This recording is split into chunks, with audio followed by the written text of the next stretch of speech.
It's 6:30. I call this meeting to order. Please join me for the Pledge of Allegiance.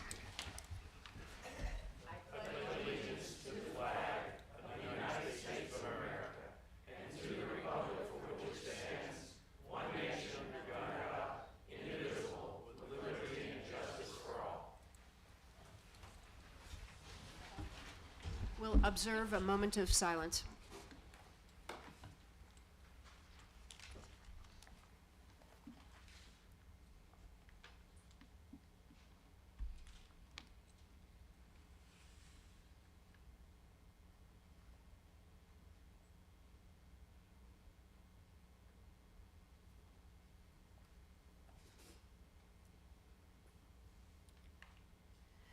Thank you. Announcements, awards, special recognition. I'd like to start by welcoming Boy Scout Troop 210. It's my understanding that these young men are working on their citizenship badge. We're glad that you're here. Any other announcements? Nope. Awards, announcements, awards, or special recognition. Thank you. Presentations. We have a presentation on election precincts, and we welcome Aaron Wright from the Fayette County Board of Elections.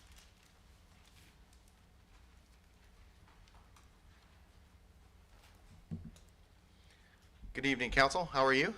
Wonderful. Thanks for being here. Awesome. Very good. I was very pleased to get the invitation. I'm sorry I wasn't able to be here last month. I understand there was some questions from some citizens around precincts, kind of what they are, kind of why we do things the way we do them at the Board of Elections. And so I thought I'd kind of give a brief rundown of where we are. A precinct in and of itself is actually kind of a legislative holdover from a bygone era when we used to use paper ballots. That's why we actually still have precincts. If two of you are next door neighbors, then one of you might have a very different ballot from your next door neighbor. One of you might have a state representative in one district, and your next door neighbor might have a state representative from a different district. You might vote for a different city council member or board of elections. So every single citizen in Peachtree City potentially could have a different ballot depending on where their legal residence is. So 20, 30 years ago, when we used to use paper ballots, each individual precinct was divided up so that you could manage the number of different kinds and types of ballots and different district combos that every eligible voter might have within that local municipality. So you didn't have to have one large voting center with thousands of different kinds of ballots. It was a way to streamline the process to make the voting process a little bit simpler, a little bit more secure. Nowadays, we have voting machines that we use, and so the technology is capable of doing a lot more, but the law hasn't changed. So we still have precincts where voters actually have to show up on election day to vote at a specific precinct. Now, during early voting, that's different. You can go to any early voting location in the county, any citizen can, and cast their ballot. But on election day, because of the law that has not changed, they still have to go to their specific precinct. So right now, we have 36 precincts in Fayette County, and 12 of those precincts during a municipal election are used for just a Peachtree City municipal election. So each citizen needs to be able to vote within a precinct that is within the city limits, so that we use those 12 precincts just for the Peachtree City municipal election. So our biggest current customer service issue at the Board of Elections actually happens to be in Peachtree City, because the Peachtree City Library is a wonderful polling location. They do a wonderful job there, and we're very grateful to you guys for hosting us.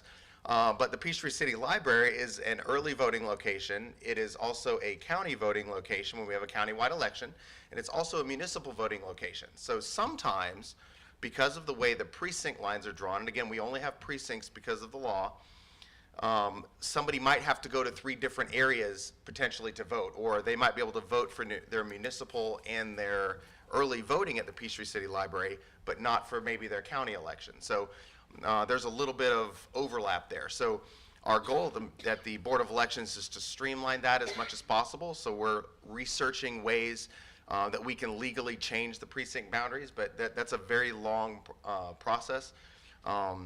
and involves the Secretary of State, it involves the state's reapportionment office, and it involves county resources. So that's kind of where we are, why we have precincts in the first place, and kind of how we do things in a nutshell. But I understood you guys had some questions and some concerns that had been expressed from citizens in previous meetings, so I was here to present myself to answer those. Council? Question? Thanks for being here, Aaron. How's it going, Appreciate Phil? Good, thanks. Yeah, so I'm one of those persons where if I don't make it to the early voting, this past election was an example because of the long lines, and then so I had to go to Braylon Elementary to vote, and then I had to go to Rising Star. I did it. I know of some people that chose not to because it was inconvenient. So if there's anything you can do or what we can do to help, let us know so that to try to eliminate that. But whatever we can do to help. Yeah, absolutely. So there's no current plan, there's no current action to change the Fayette County precincts currently. We are researching it to see if there's potential for us to do that. The window for us to potentially make a change at the Board of Elections for the county is actually very narrow, because every even year is a statewide election. And so you have multiple primaries, like our presidential preference primaries just recently announced. I believe it's going to be March the 12th next year. So all year next year, between early voting and then the 90 days in advance, we'd have to give notice for a precinct move. Pretty much all of next year is blocked out. All of last year is blocked out. We couldn't legally make a move and give the voters the notice we're legally required to give them. And then the year prior to that, we were getting the results of the census. So there are different administrative reasons why we couldn't make a move up to this point. So we're researching to see the potential feasibility of making a move. There are potentially a couple of plans. One might take Fayette County to 24 precincts. One might take it to 20. We might stay at 36, or we might do something different. A lot of that will depend on what the legislature will permit us to do, what state reapportionment will permit us to do, and then we'd have to work with our local municipality partners to find good actual physical locations to actually host the voting if that were to take place. So that's where the relationship with the city would come into play. If the state was to give us permission to do so, and it made sense at the county level from a budgetary perspective and from a customer service perspective, then that's when we would engage the cities to seek your help to get us the actual precinct locations we would need. What exactly is required of a precinct location? That's a great question. So there are a few things. It needs to be ADA compliant. It needs to have adequate power resources. The drain that the power supplies for the voting units take is actually quite significant, because there's an emergency backup required. So I'm not an electrician, but I understand the power requirements are fairly substantial. Also, there's required to be a certain number of machines for every certain number of voters in each precinct. So you have to have adequate space for those machines, and you have to also allow for the poll workers, and you have to also have security for the actual voting site, so you can secure it from cell phone use and Wi-Fi use and those kinds of things. So mostly just ADA, space, power, and a willingness of the host to host us. So a lot of times in Fayette County, we're using churches or elementary schools. That's the overwhelming majority of what we use, although I think there are a couple of recreation centers that we use also. Are those costs significant to a church or school, and who picks up those costs? I mean, is it? No, they're not. They're not very significant, and each agreement with each location is unique to that unique to that location. So we sign a contract with a church, and they allow us in for a nominal fee or for free. And last question, just because I'm curious No, about ask it, away. want to know. So, like, there has to be backup power. Is that what you said? Like, okay, Yeah. for the power to go out. Yeah, the And units so the again, units that- themselves provide that. Okay, and so there's a generator, obviously, or Battery high backup. batteries. Okay, and Battery so backup. you guys could, if somebody said, yeah, I'm willing to do it, would they have to go buy the batteries, or would you guys would? No, we got the batteries. Okay. We just need somewhere to plug them in that's adequate to handle the power draw. Okay, thank you. Yeah, my pleasure. If I could, if you granted, let's say, what if the legislature allows Fayette County to change some of the district lines or whatever, would it be your goal stands to have all of the Peachtree City or all the municipality districts within within the city limits of those municipalities? Absolutely. That's our single biggest customer service complaint. That's as a customer service organization, I mean, we're not really a political body. We're a customer service body, really. We're county employees. We're county servants. So, as little confusion as possible, as few locations for a voter to have to travel to as possible. Absolutely. And so all of that's taken into account by the reapportionment office of the state that we partner with and our local GIS technicians. Absolutely. That's actually the single biggest reason we want to do it, or potentially might want to do it. I mean, there's also, potentially a cost savings, I suppose, but really it's customer service. We want to reduce voter confusion and make it easier for folks to get to the polls. Okay, thank you. My pleasure. Aaron, thanks for coming. We appreciate that. It's always good to hear from the Board of Elections. Yes, sir. And I'm sure the citizens here like to hear from you, too. A question I have on the precincts and on the municipality here. How much authority or input will the city council and city manager have in helping you to delineate out the precincts within the municipality of Peachtree City? Or is that all done by you all and the state or the county to do all of that reapportionment? So there are a lot of variables in the equation that comes where the result is the design of a new precinct boundary. A lot of it has to do with the actual representation within the county. So county commission, board of education, state rep, mayor, city council. I mean, the municipal boundaries there, and then also the number of voters within each precinct has to be set within certain limits. Right now, there are between 1,000 and 6,000 voters in each precinct, and it can't be too much more than that. So the best way for the city council to help out would be on allowing us and working with us in providing locations within the precincts once they're drawn. And so where you guys have public facilities that might be adequate to our needs, that's where the partnership really would come into play. Prior to making any kind of decision, obviously, we'd be in touch with you guys to let you know what the options potentially would be to get input. But really, the crux of it would be helping us in the physical space realm, helping us to secure those locations. Very good. So it would be incumbent upon us if we did change our district lines a little bit to have an actual voting location within each precincts that we could say, hey, look, we'd like to have it here. And of course, you guys approve it, but it'd have to qualify. I guess you have to have whatever you need. Yeah, it absolutely would. Right now, like I said, there are 12 municipal precincts in Peachtree City. It might go to like 7 or 9, something like that. So it'd be a significantly fewer, so less voter confusion potentially. No more than 5,000 or 6,000 per. Something like that, yeah. Absolutely. If it's a limit of 6,000, and I'm sure that the county clerk, the city clerk will correct me, but I believe we have 26,000 registered voters. Does that sound about right? It's Close always enough. varying, correct. Okay, close enough. Yeah, in for this the last discussion. election, I think it was almost 28,000. 28, in okay, that's 2021, close enough. a couple years ago. So you're talking 5 districts in that case, if there's, 5,500 in each. I mean, the more we can put them into, less districts, the less confusion, the less cost, et cetera, for the city. On top of that, though, is there a distance regulation that the state has that, you can't be that far away from a voting location for every citizen? Is there some type of regulation on that?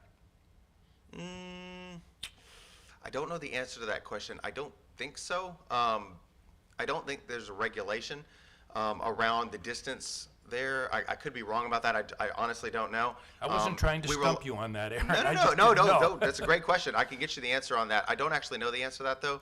But state reapportionment does take all of that into effect because they're the ones that really do the actual drawing. We let them know what our constraints are. We let them know where the potential precinct locations might be. We let them know the physical structures that we're using as precincts currently, where they reside. That way we can make sure to include them in potential precinct boundaries. We give them the variables, and they generate the map based on the law and based on what's what the like the different offices that are there to run. So they're the ones that actually do the drawing. So it's done by both the county and the state? is Mostly the involved. state, but the Mostly county- the state? yep. Would it then behoove us to even have some preliminary information if we're, let's just hypothetically, say that we're gonna do 6 precincts here? To find, we would look at it and say, this looks good over here, and this is a good location over there, and those kinds of things, and feed that information to you. Would that be of benefit to you to help it move along, or is it, they want to do it on their own? No, I mean, that would definitely benefit us. I mean, we'd welcome any input that you guys had as we're researching. And again, there's no decision made on anything yet. We're just, it's incumbent upon us to take the opportunity as responsible stewards of taxpayer dollars to explore what options are out there to maybe improve customer service. That's really all we're doing right now. So I don't want anybody to think that we're actively moving forward with this. This is just, us doing our due diligence as good stewards. But if you guys had a suggestion for where a precinct might be, something that we might be able to use, then would love to hear about that. Feel like our team at the office has because they're all, more or less all Fayette County residents, has a pretty good idea of what potential structures might suit potentially 6,000 people coming in to vote at any one time. So yeah, if you had a suggestion, we'd love to hear it, but feel like we've got a pretty good lay of the land for the county that we love to live in. Of course. Thank you. Thank you. Any other questions, council? Do you have any? Thank you very much. Thanks, pleasure. Eric. Appreciate it. Our next presentation is Innovation Center, resident Bob Mattson.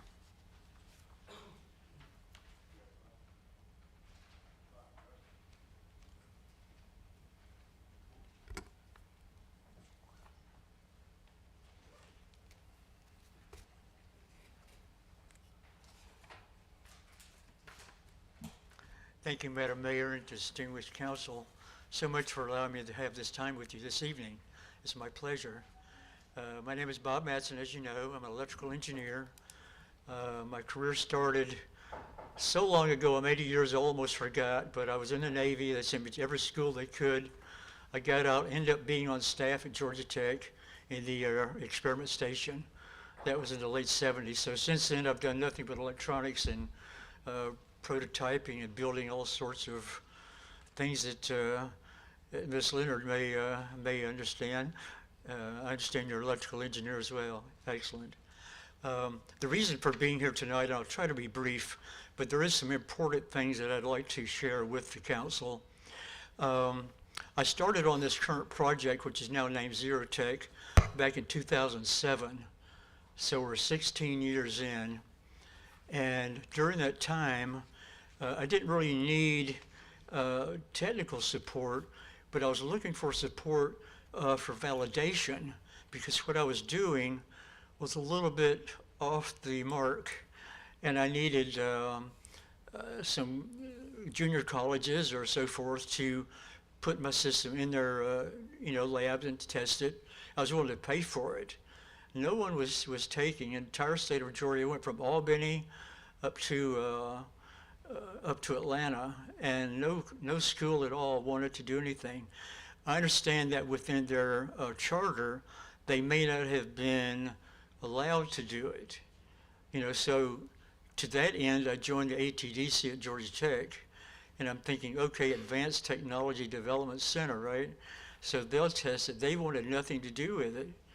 As I discovered, and the reason for being here tonight, ladies and gentlemen, is there is nowhere that I found for a young entrepreneur to go for serious help beyond learning how to market whatever it is that they're making.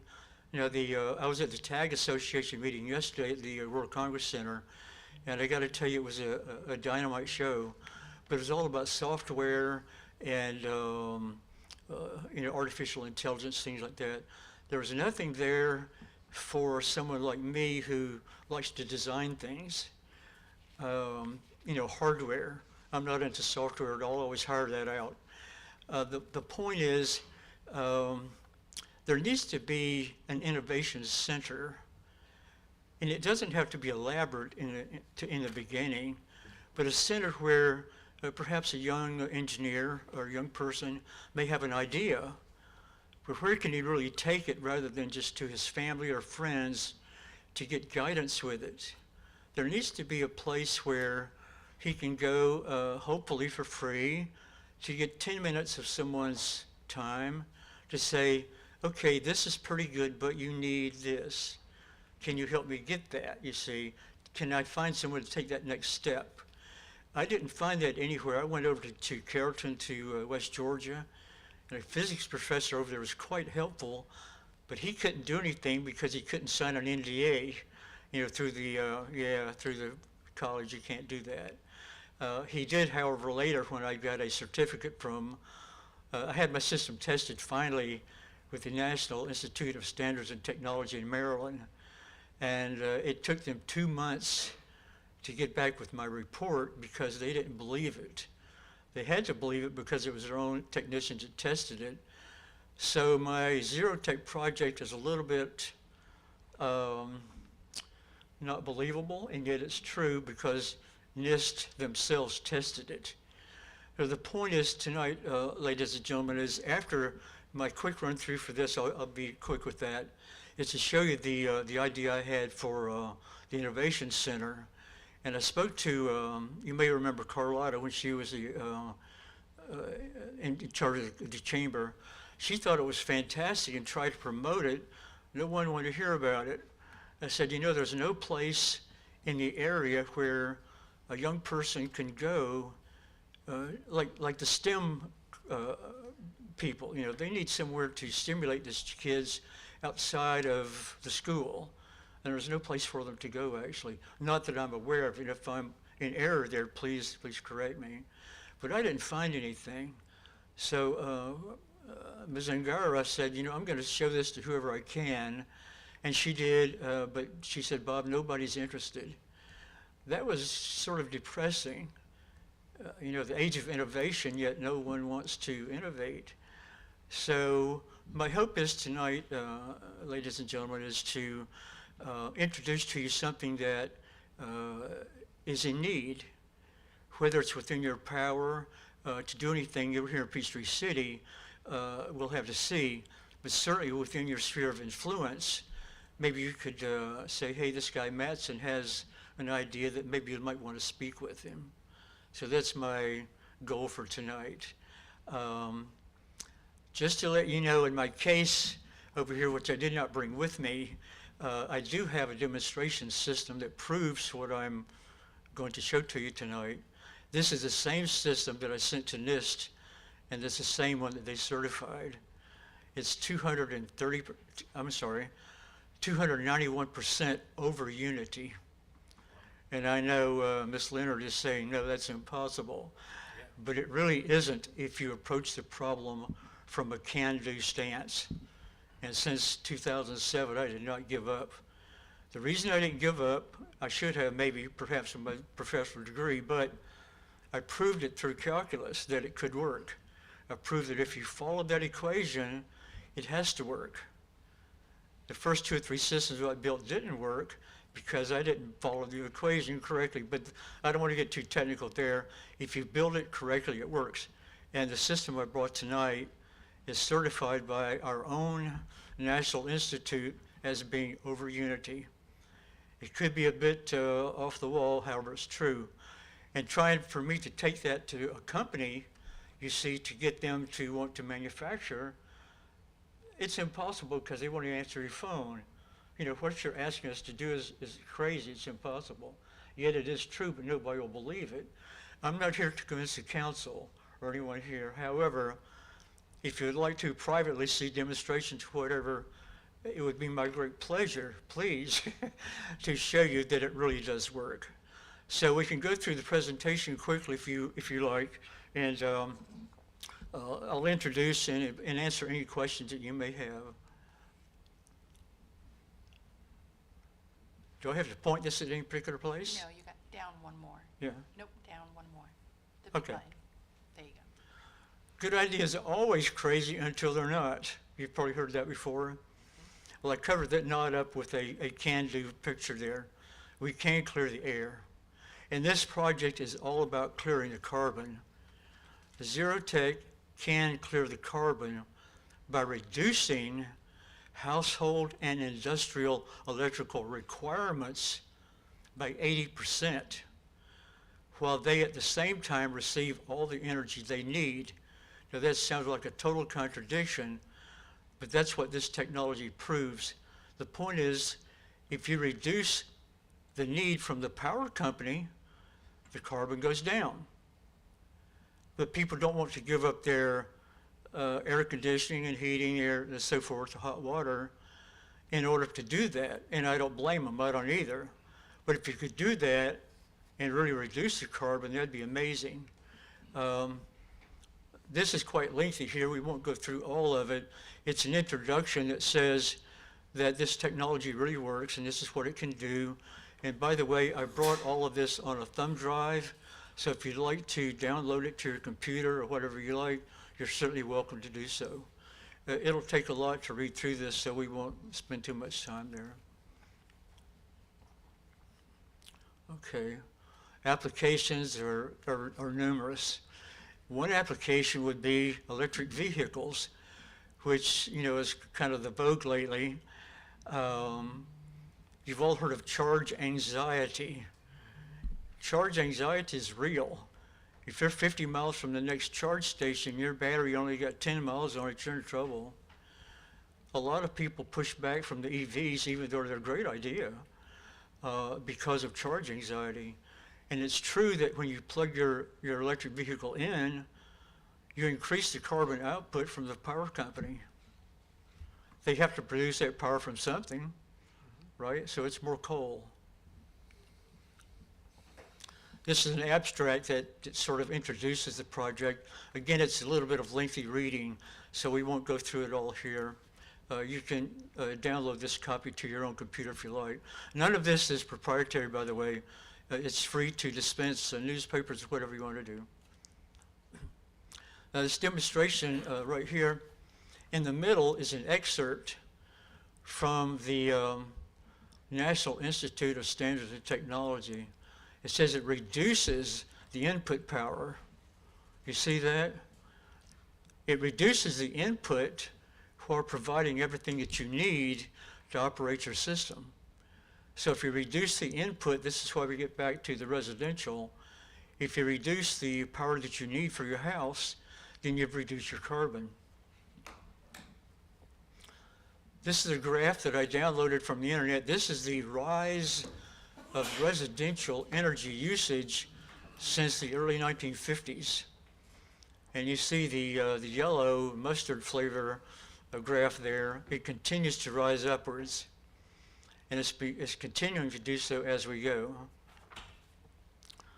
Introduce Zerotech, the carbon cure. So how can it cure the carbon?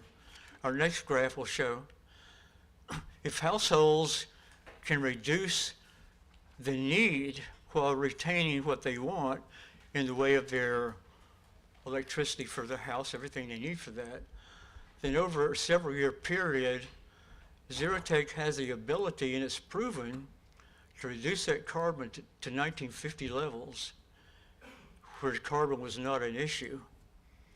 Yes, it's going to take global cooperation, which we know will never happen, but it can happen in the US, and it can happen in Georgia. It could even happen in Peachtree City. All you've got to do is adopt the technology and have it installed by a reputable dealer, and your household electric bill will go up at least 70%, probably 80%.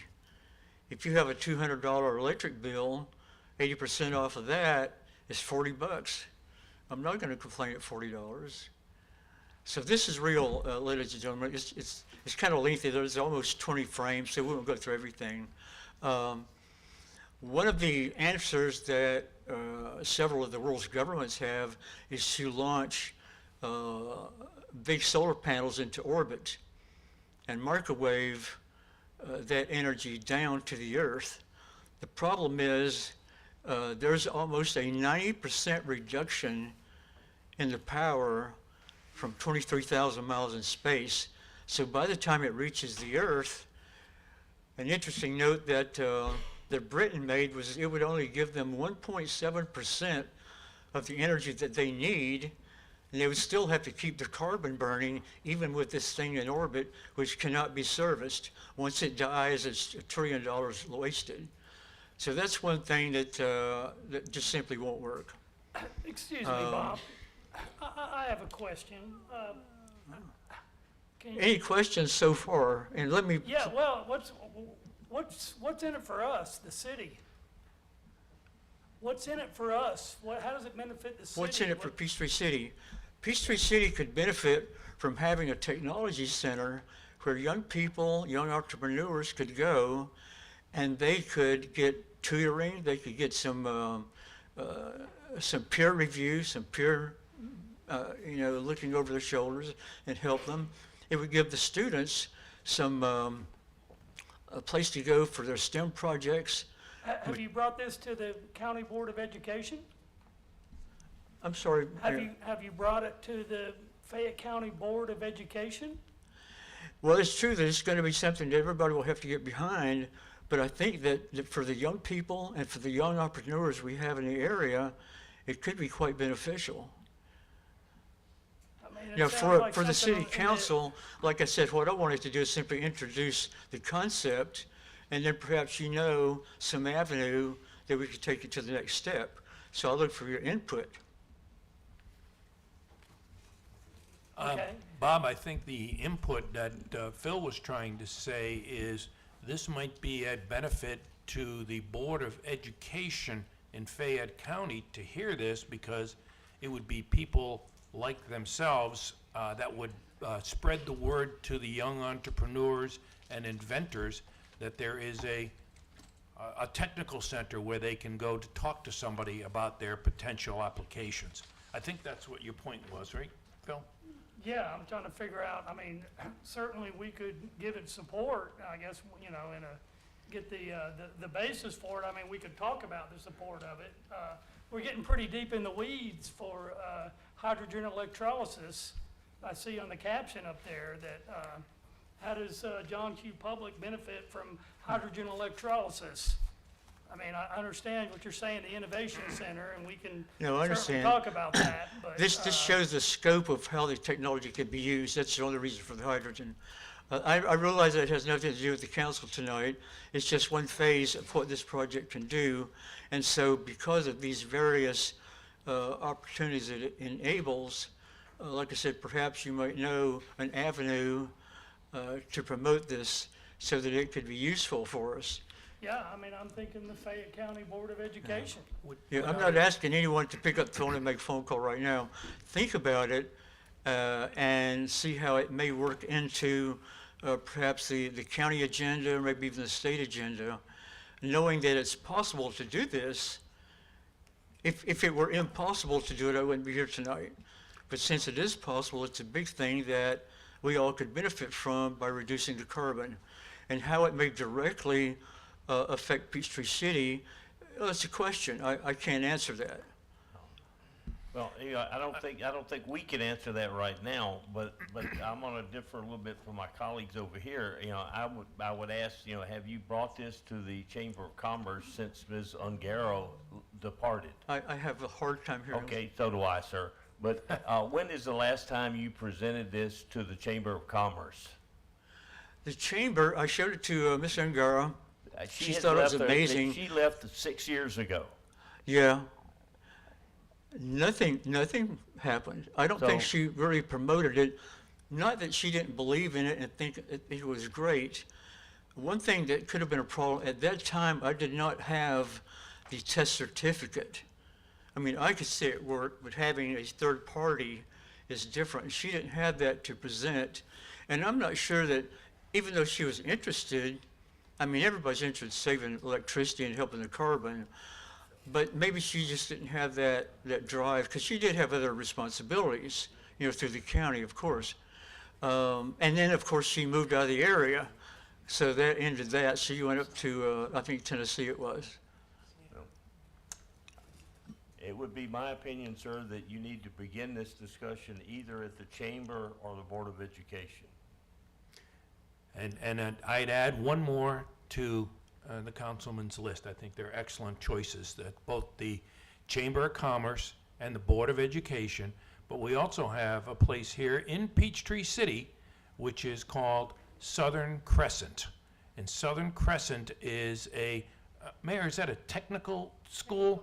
It's a technical college here in Peachtree City on the Parkway, on the south part of the Parkway, the Peachtree Parkway.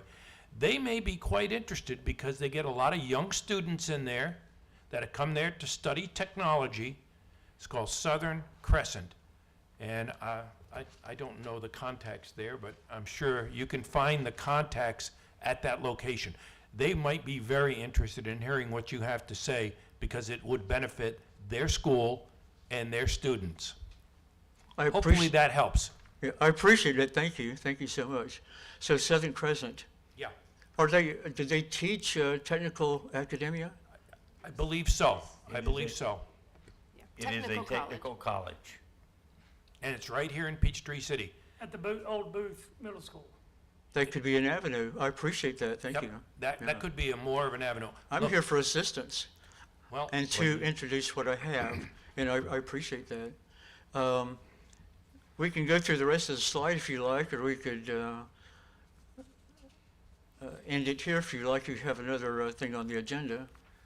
We have a full agenda, but you're here and you have the microphone, and this is your opportunity. how about a picture of what it looks like? I'm sorry. How about a picture of what it looks like, what the device looks like? Do you have that in your slides? Do you have it in your slides? I'm not sure. Let's see. I think I see something on a copy that you gave me. There it is. No, this is a motor that I built this motor myself. It's a 100 horsepower Oh, that's electric not, motor. that's not the application. Yeah, Okay, that's not in the case. Sorry.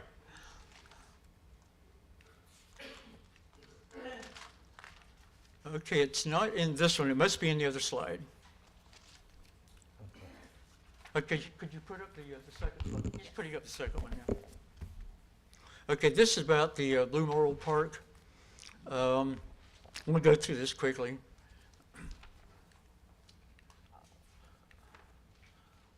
This is my idea of innovation center, and I'll show you the actual system.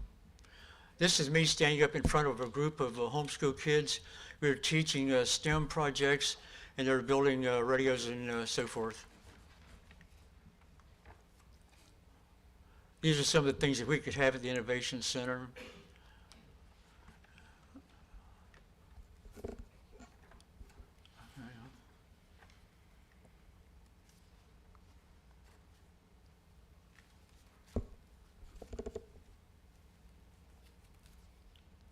Center provides solutions for entrepreneurs.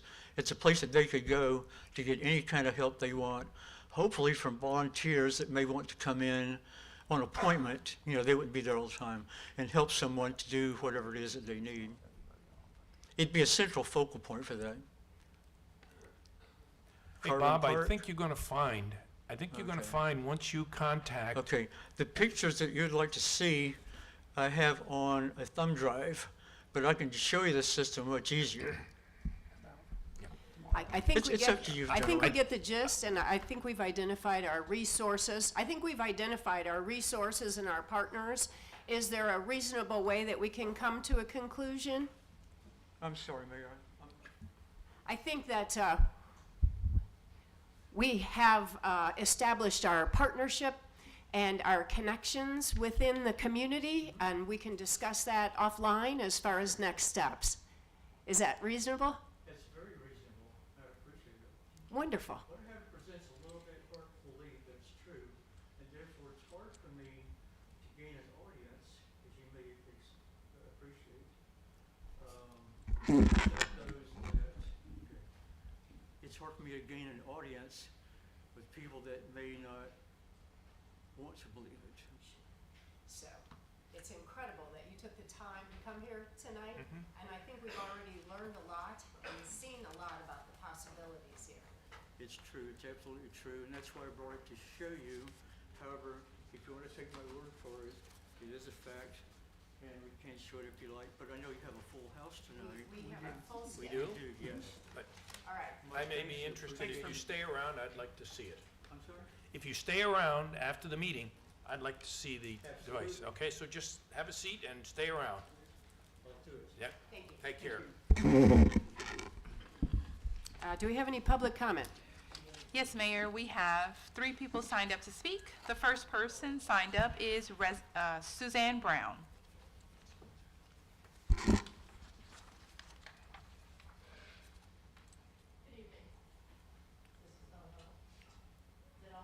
No. All right, It's on. now? Oh, there yeah. you go. Thanks for turning it on. My name is Suzanne Brown. I live in Crescent Oak. In response to the workshop that we had 2 nights ago, I've already come up with a couple of questions and issues with regard to the short-term rentals. One of the problems that I see is that some of the communities in Peachtree City have HOAs. Mine doesn't. And my question is, because I don't have an HOA, who's going to protect me? Because I really don't see necessarily what was being discussed Tuesday night as offering as much protection as I think I'm going to need for my investment, which is my property. If you create the ability for real estate investment firms to buy houses and set them up for short-term rentals with no cap on how many in one neighborhood, then you create the ability for them to overtake many neighborhoods, leaving current owners with no power to stop them. To put an HOA in place, we, in my community, there are 45 houses, we would need 100% of all the residents to agree to establish an HOA, and that's never going to happen because we already have rental houses in there, and they're just not going to go for it. So the solution, as far as I see it, would be to add provision that no more than 10% of all single-family houses in any neighborhood, whether there's an HOA or not, can be rental properties of any sort, long-term or short-term rentals. I know that that's a possibility and it can be done under the law because my daughter lives in a neighborhood and that's the established guideline for her HOA. Another problem that I see is that if a house is available for short-term rental 100% of the time, then shouldn't it really be considered a motel, which is a commercial property, and you are permitting that in my single-family residential neighborhood? Plus, how many days a year will it be rented? If there is a constant turnover of renters, then between cleaning people coming and going and renters coming and going, my peaceful neighborhood is no longer peaceful. The solution would be to establish a cap on how many days a year they can rent the property. Some communities, as far as I understand, have a limit of no more than 180 nights in a year can be rented. That's about 50% of the time.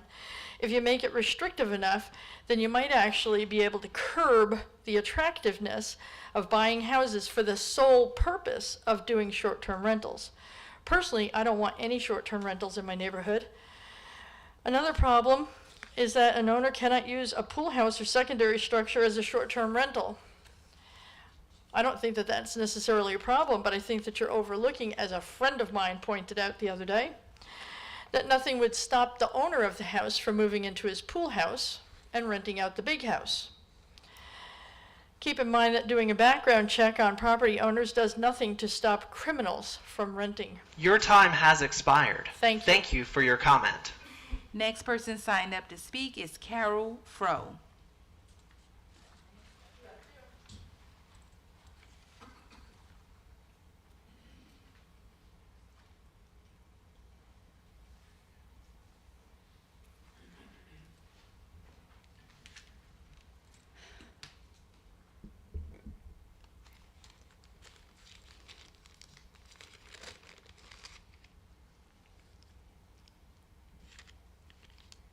Hi, I'm Carol Ann Furrow here from Peachtree City, and I just wanted to show a little correlation between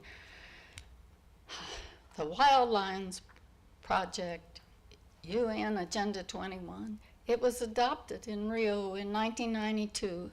The 15-minute cities, the sustainable cities, and the smart cities today are what we're talking about. And it's like, well, that's just in Europe. You don't have to worry about that. wrong. They're in Tennessee, they're in Ohio, and they're coming to every city in the nation. So you can plan in every state. It looks the same. Small bit of land, and they'll cram you into that for the people to live there. The 15-minute city says everything is within 15 minutes of your residence. How can we support that? Skyscraper apartments, rack them and stack them. You won't need a car. You'll be completely controlled where you can go and where the contractor says, oh, that's not that the way it's going to be, but believe me. It all starts with small areas, and that's what we see happening now. They're trying to cram big, lots of places into little places. This is the future, folks. Biden signed an executive order called 30 by 30. It seals off 30% of the land by 2030. What? May is the month for Biden to give our sovereignty to the United Nations. We must protest and stop this horror. The U.S. will have their answer in the criminal UN State Department. Biden has to go.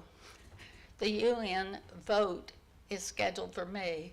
Please contact your representative, your House or Senate. Demand a huge no for this. American sovereignty is just that. It's American. Go through them. Try to make sure that they understand we will not be under the UN. It's our sovereignty. One other thing, there was one state that has legislation against this Agenda 21, this horror. Would you care to guess which state? Florida. What? Florida. No. Alabama. Next person signed up to speak is Blake Hayes.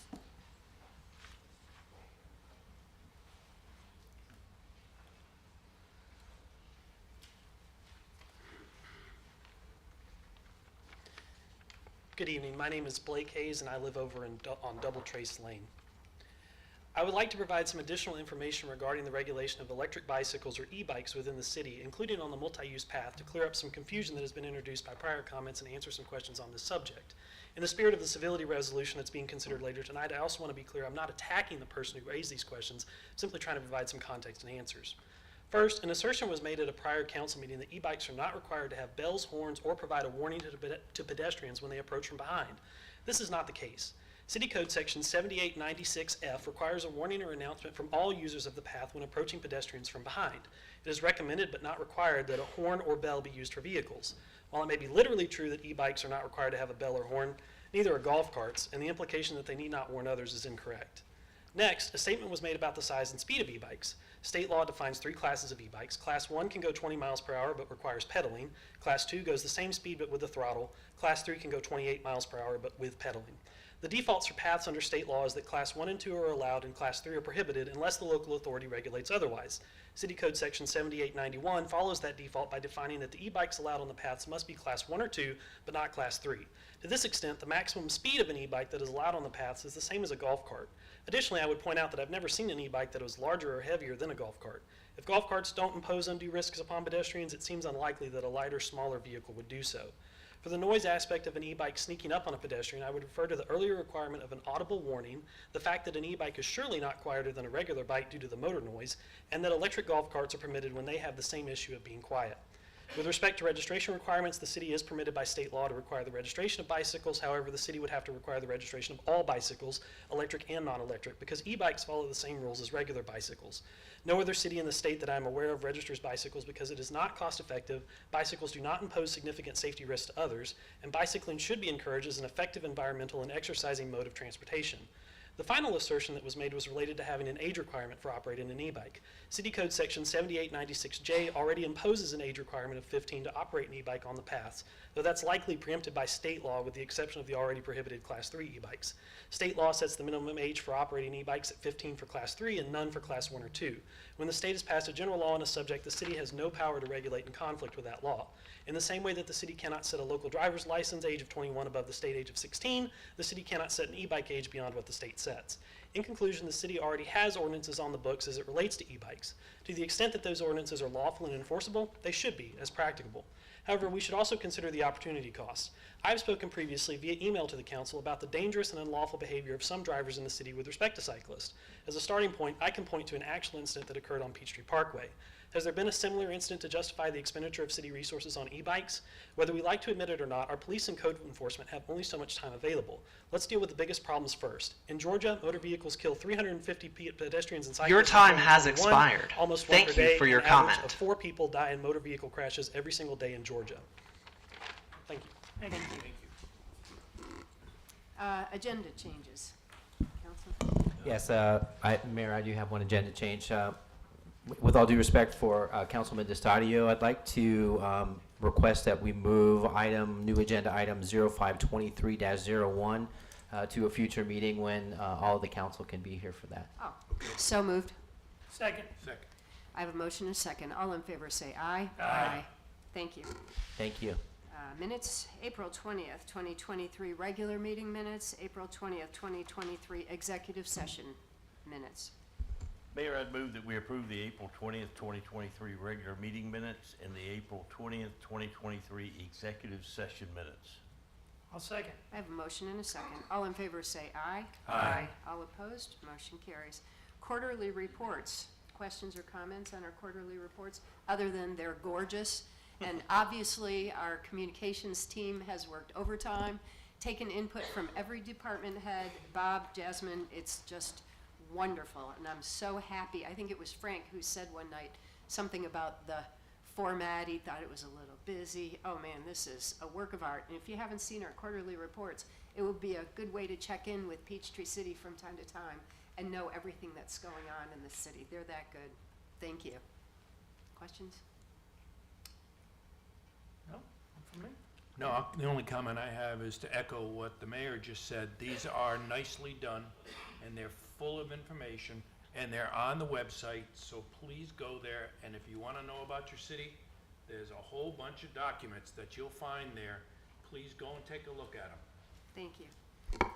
Consent agenda. A, donation of decommissioned Crown Victoria police vehicles. B, fiscal year 23 budget amendment. A, audio-visual equipment for public communications. Can I get a motion? Mayor, I'd like to make a motion that we accept the consent agenda A and B as stated in this. Second. I have a motion and a second. All in favor say aye. Aye. All opposed? Motion carries. Thank you. Old agenda items, we have none. New agenda items, we have one. 52302, authorizing resolution to adopt Series 2023 stormwater bonds. And I welcome Todd Barnes with Raymond James.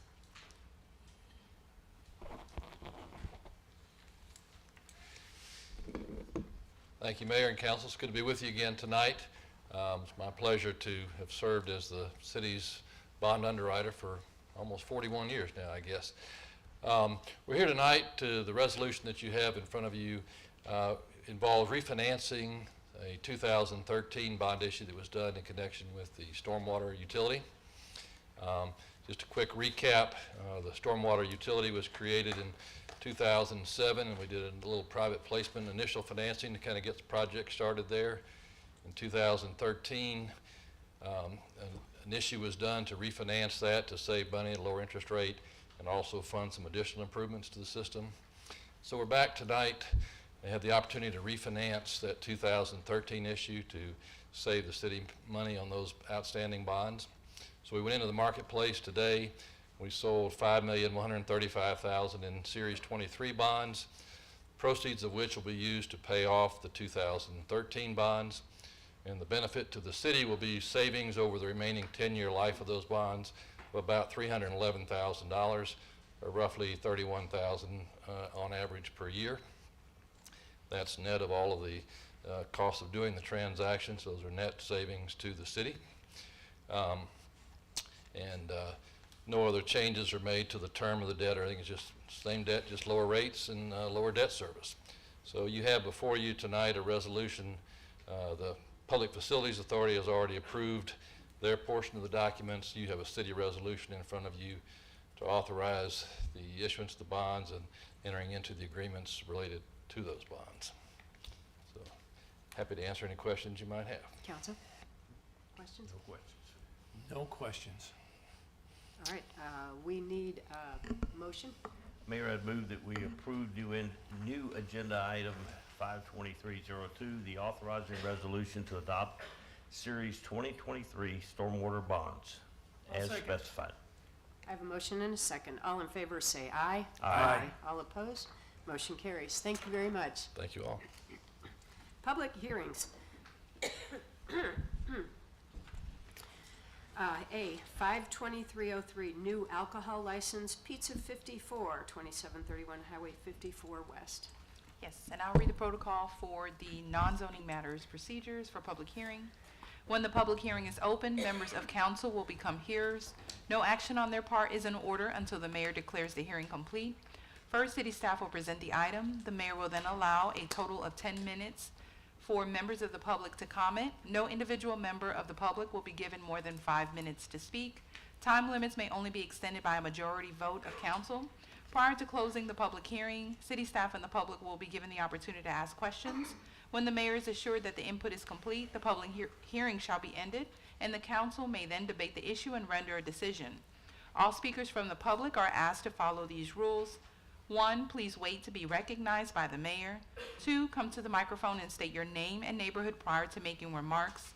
3, keep individual remarks under 5 minutes, and please do not repeat others' comments. And 4, address all comments to the mayor. Thank you. Mayor and council, this is a new alcohol license for Pizza 54 at 2731 Highway 54 West. Can dim the lights. This location was a former pizza place at one point in time and recently was a Cora location. The applicant as well as the business location meets the requirements of the alcohol ordinance to be granted a license. All right.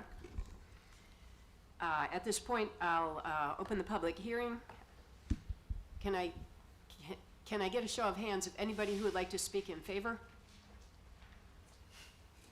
Can I get a show of hands of anybody who would like to speak in opposition? Hearing none, I'll close the public hearing. Council, No comment. can I get a motion? Questions, comments? Only question I have is I hope they have great pizza. All right, can I No, get no a- comments other Any than others? that. Thank you. Can I get a motion? Mayor, I'll make a motion that we accept the item A 05-23-03, new alcohol license for Pizza 54 on Highway 54 West. I'll second it. I have a motion and a second. All in favor say aye. Aye. All opposed? Motion carries. Thank you. Public hearing, 52304, Georgia 54 West Design Guidelines Update. Robin Caillou. And due to the fact this is a zoning matter, I will read the public hearing procedures for a zoning matter. When the public hearing is open, members of the council will become hearers. No action on their part is in order until the mayor declares the hearing complete. First, city staff will present the request and provide an assessment of compliance with code. The mayor will then allow up to 10 minutes for speakers on each side of the issue to present evidence. No individual member of the public will be given more than 5 minutes to speak. Time limits may only be extended by a majority vote of council and will be divided equally between those supporting and those opposing the issue. The mayor will recognize the applicant and those supporting the issue to present evidence. Remarks will be limited to a total of 10 minutes. The mayor will then recognize those opposing the issue to present evidence for up to 10 minutes. Prior to closing the public hearing, city staff and the public will be given the opportunity to ask questions of either or both sides of the issue. When the mayor and council are assured that the presentation of evidence is complete, the public hearing shall be ended and the council may then render a decision. May then debate the issue and render a decision.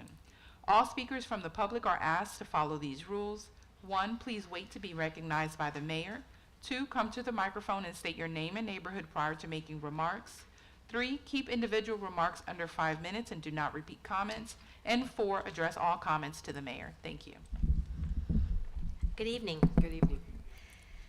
The design guidelines are a document that are referred to in the zoning ordinance, and they cover the commercial properties along the corridor 54 West between the intersection of 74 and the county line. This is a project that has been a labor of love, and the Planning Commission has held a series of very in-depth discussions where every single change of letters and any kind of condition were discussed with them, listed the dates that they have met. They also held a public hearing on March 27. There were public comments. Those comments have been included and reviewed at their April 24th meeting, and at which point they voted unanimously recommending approval of the change or of the update to the guidelines, but also with a request that City Council consider establishing an Arts Council for the city as a whole. I'm going to go through just a very brief overview of highlights of changes that were included in this update. One category is to site furnishings. The last document was updated in 2015, and many of the site furnishings are not manufactured anymore. There was also a desire for some more creative uses, as shown here, of a bicycle-shaped bicycle rack, and other types of artistic installation of site furnishings. The major change in the document was that there was a new architectural style established. The existing standards are still in the document, are still available for any property owner to use. They are now called the traditional 2002 style. And then a new architectural style called the updated 2020 style allows for some different materials to be used. Specifically, though, the document does say that any of these designs that come forward in this new style must be compatible with the surrounding styles. So there's still some cohesive appearance in the corridor. So you see at the top is the original architectural design style, and at the bottom is a rendering actually within the avenues of some of the new materials that would be permitted that were not originally permitted in the document. Another change that was significant enough to highlight is that they created a new sign type. You are going to probably see this sign type. You've probably already seen it in many of your travels. There's two pictures of this, and it's just signage that stands at the edge of a canopy, standalone. I did want to note here that the area of this signage is actually deducted from their wall signage area, so then there will be no net new signage area permitted. It's just a different type of signage. This is the public hearing for this motion, and therefore I'm happy to answer any questions or discussion that you all may have. All right, thank you. At this time, I'll open the public hearing. Can I get a show of hands of those who would like to speak in favor? Can I get a show of hands of those who would like to speak in opposition? You have up to 5 minutes, sir. Take the microphone.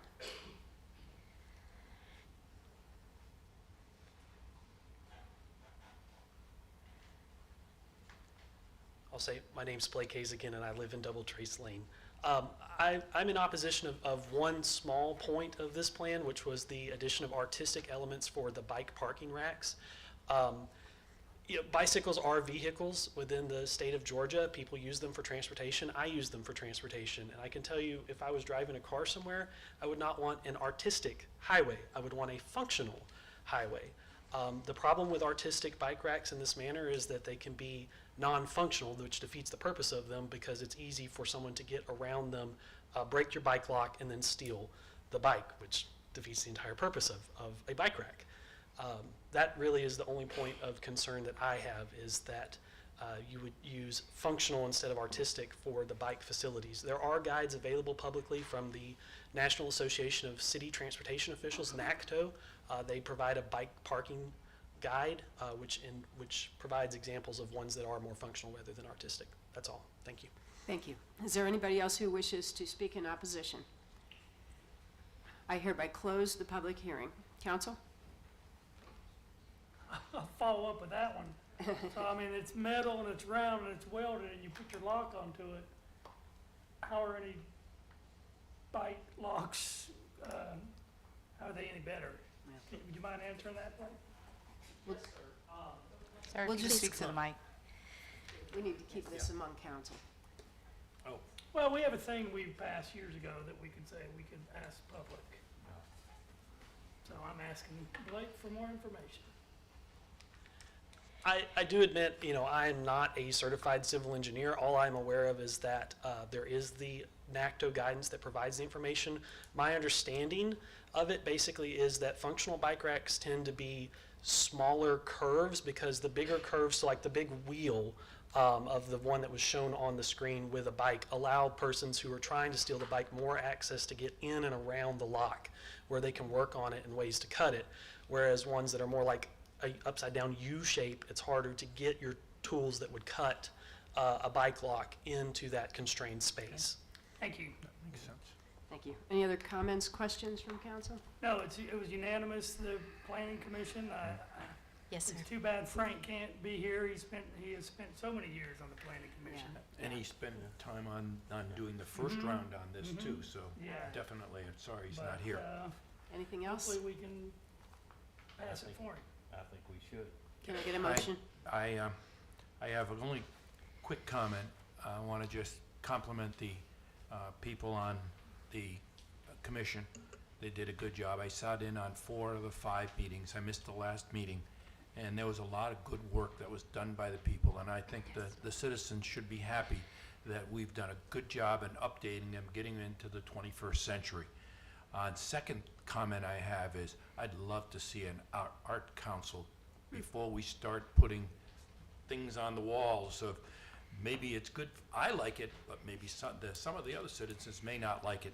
So an art committee, I guess it would be called? I That agree. would be wonderful. I agree. And that's all I have, Mayor. Thank you. Can I get a motion? Mayor, I move that we approve public hearing item B, the 52304, the Georgia 54 West Design Guidelines.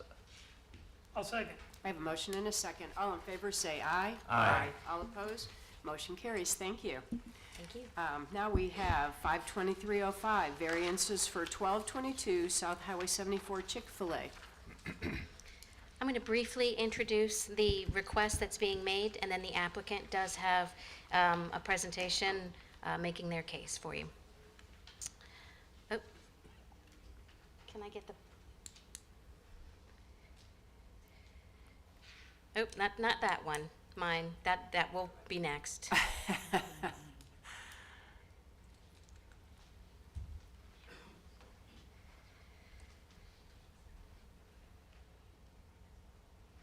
There we go, it's the same file.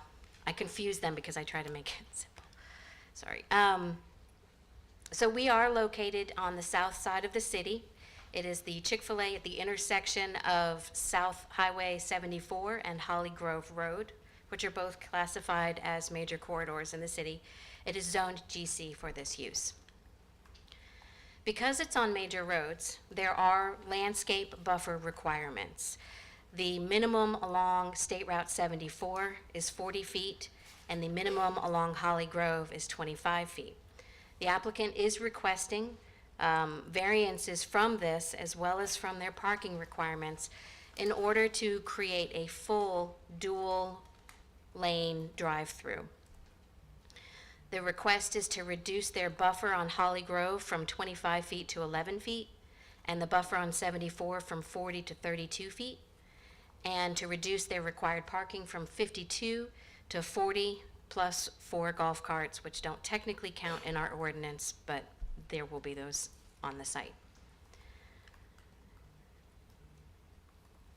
if the staff does not make a recommendation to you for this, but if it is approved, we do request that a condition of approval be included, that the site be required to do a new landscape plan that gets reviewed and approved by the Planning Commission.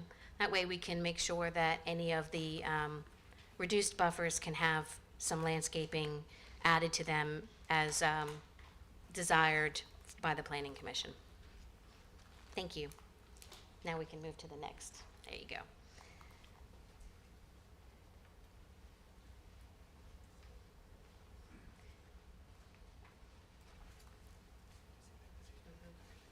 Good evening. Good evening. I'm Jason Toole with CPH. We are the engineers and architects for Chick-fil-A. I know Robin pretty much just went through the variances there, so I won't waste too much of your time, but just wanted to quickly run through what they would be. You probably all are very familiar with the site, but this is an existing aerial to kind of show you some of the conditions they have now. So existing, they do have 2 order points, but after you have your 2 order points, you do merge into 1 lane. So the purpose of this would be able to, like she said, get 2 full lengths of drive-through all the way around so that you wouldn't have that merge point. It would enable us to kind of run the drive-through more efficiently and get traffic flow to go smoother through the site. The variances, as she said, would be reducing the parking from 52 to 44.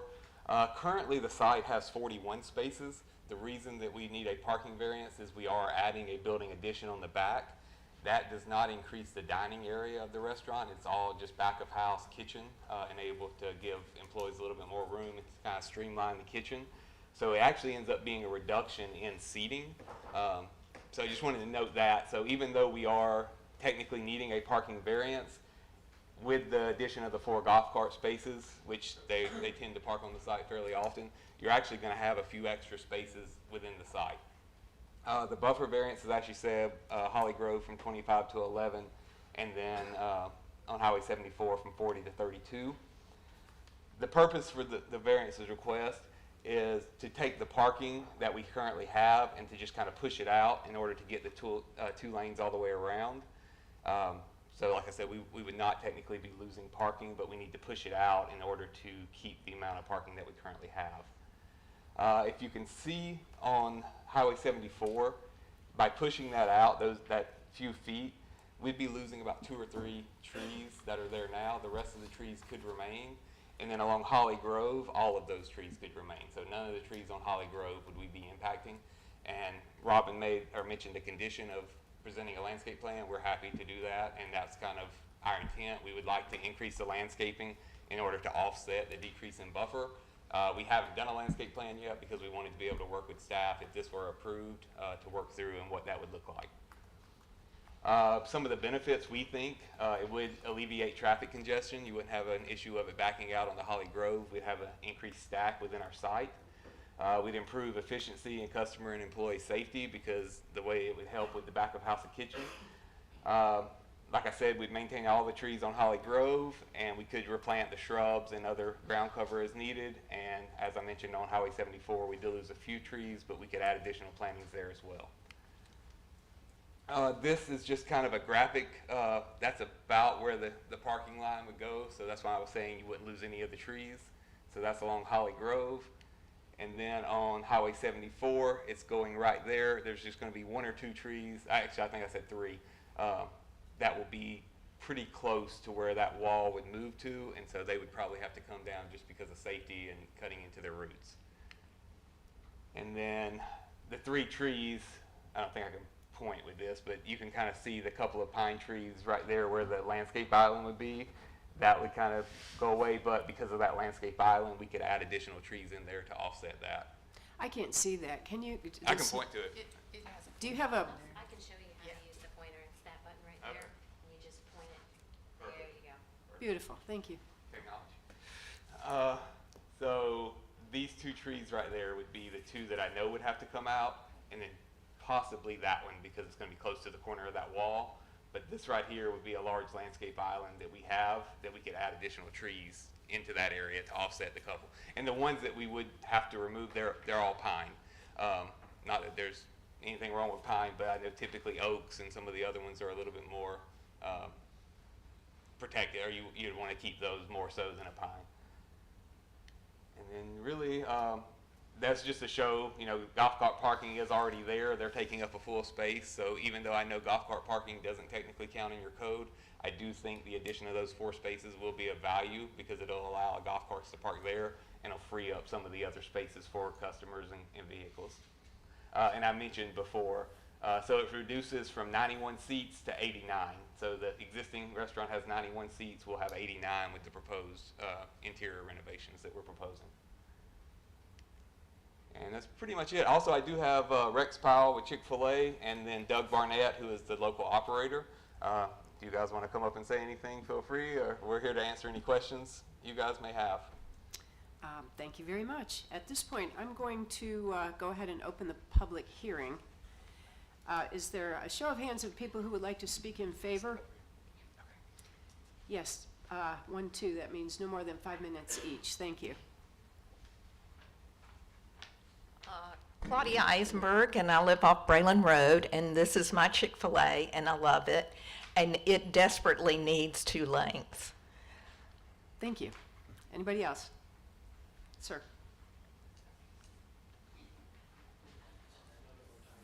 No, we're not. Appreciate you being here, Blake. Blake Hayes, and I still live at Double Trace Lane. I support this. I know of the 4 Chick-fil-A's in the city, at least 2 of them have the double drive-through lane, where I know it's a different operator, I think, for the other 3. But yeah, the double drive-through lane is definitely helpful. It helps with the traffic getting through, prevents the backups in that way. The one question that I would have as far as this, and again, I know it's probably the same subject with me, I have tried to go through the drive-through before at some of the other Chick-fil-A's on a bike and have been told that they do not serve bicycles through the drive-through for no apparent reason that's been given. Bicycles, again, are vehicles under state law. If golf carts can go through the drive-through, then bicycles should be allowed to as well. So that would be the only concern that I would have, is whether or not they will allow those at the new one. Thank you very much. Is there anyone else who wishes to speak in favor? I can address that, Mayor. We'll get to that. We'll get to that. Is there anyone who wishes to speak in opposition? I hereby close the public hearing. Council, now can I have you answer that question, please? Thanks for being here. Hey, my pleasure. So our goal is to get cars through every 13 seconds. So I know that sounds pretty crazy, but that is really kind of our goal to do, and it's one of our things that we've done. And if you're familiar with our restaurant, we move them pretty fast. To your question, can a bike come through? Absolutely. Back when the horse farm used to be up on Redwine, the horses would even come through drive-through. So we let people come through if they're on a bike. We just don't let pedestrians walk. That's the only thing. Can you speak to the other three locations in Peachtree City? Have they gone through this double?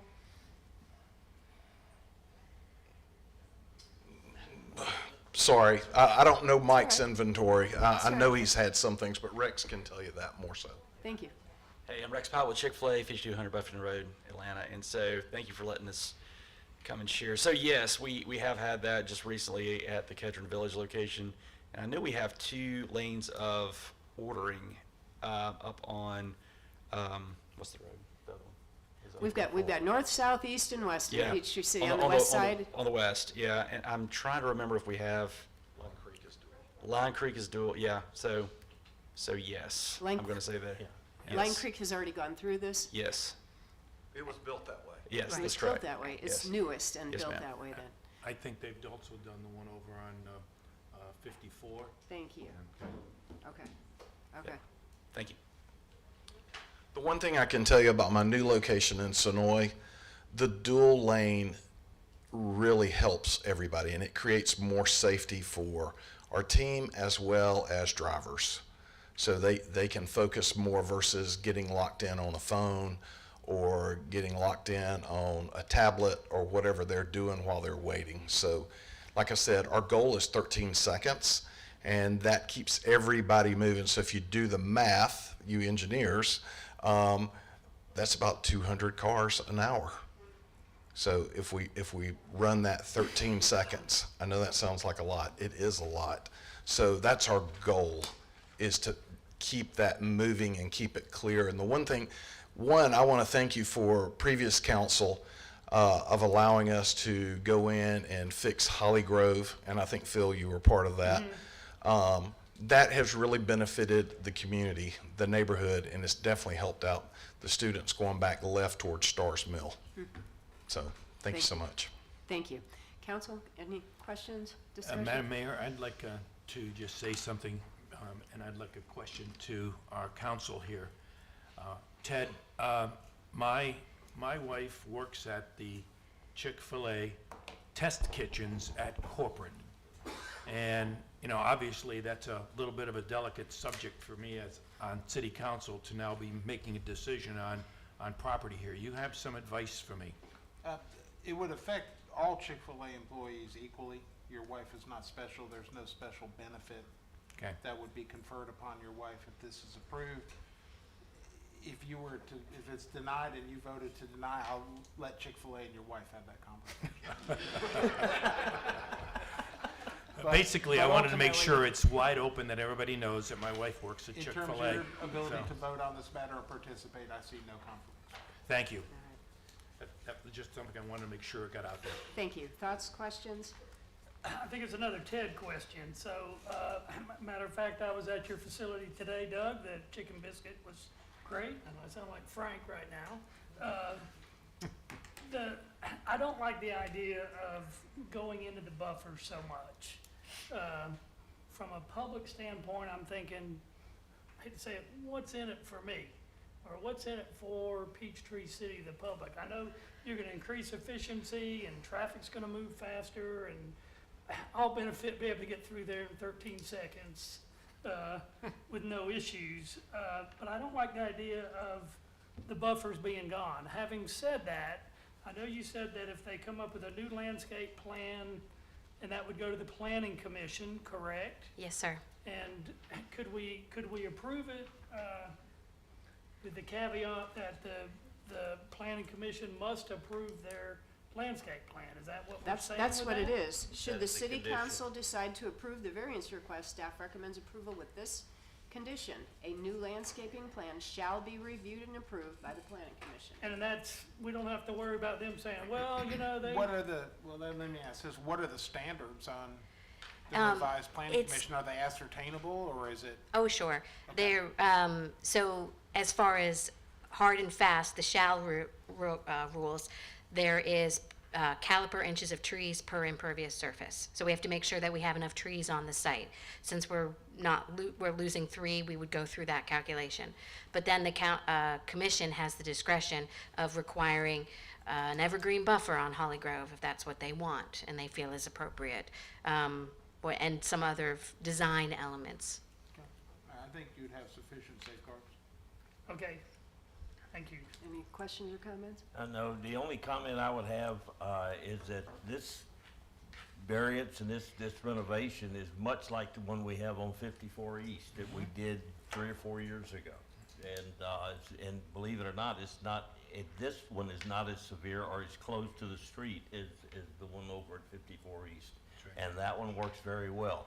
So I have no issues with it. I don't either. Can I get a motion? Oh, I question, do have, sorry. yes, I just wanted to ask a question about the number of parking spaces that is available. It said it went from 41 and down to now it's going to 40. But it was 52 to supposed to 40? be 52, but it wasn't 52, it was Well, 41. It's 52 because they're adding on in the kitchen area. I see. And let me ask the simple question. Do we need that many parking spaces? And the reason I say that, I've been to all 4 of these. I'm, obviously with my wife working there, we support it fully.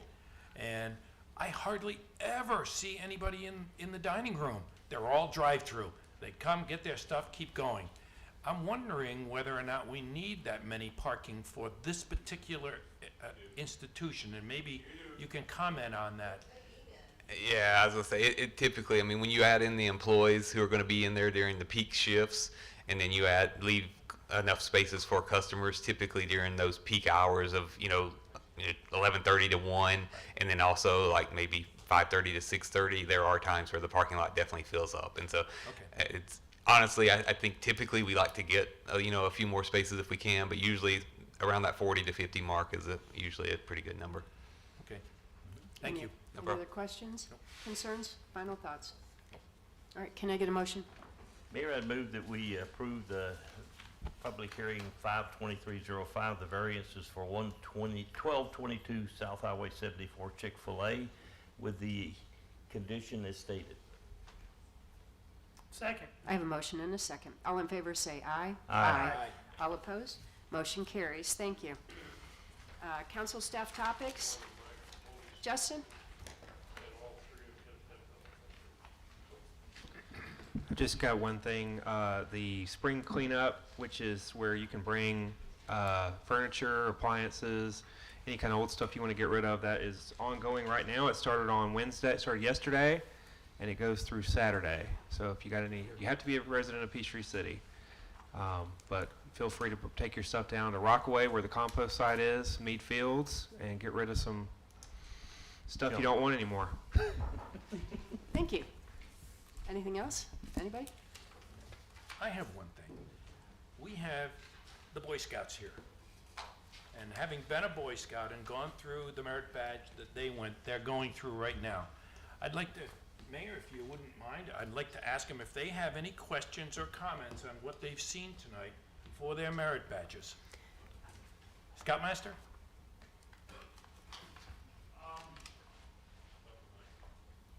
No, sir, I really don't have any questions. How about, It is a very interesting meeting. how about the young men? Any questions, gentlemen? No, sir. Glad you came. Yeah. Ted, Okay, do we, That's all I have. thank you. Do we have executive session? Hopefully a brief one to discuss pending or threatened litigation. Mayor, I'd move that we adjourn to executive session for I'll threatening or second that. pending litigation. I'll second it. I have a motion and a second. All in favor say aye. Aye. All opposed? We are now in executive session. Thanks. Have a good evening.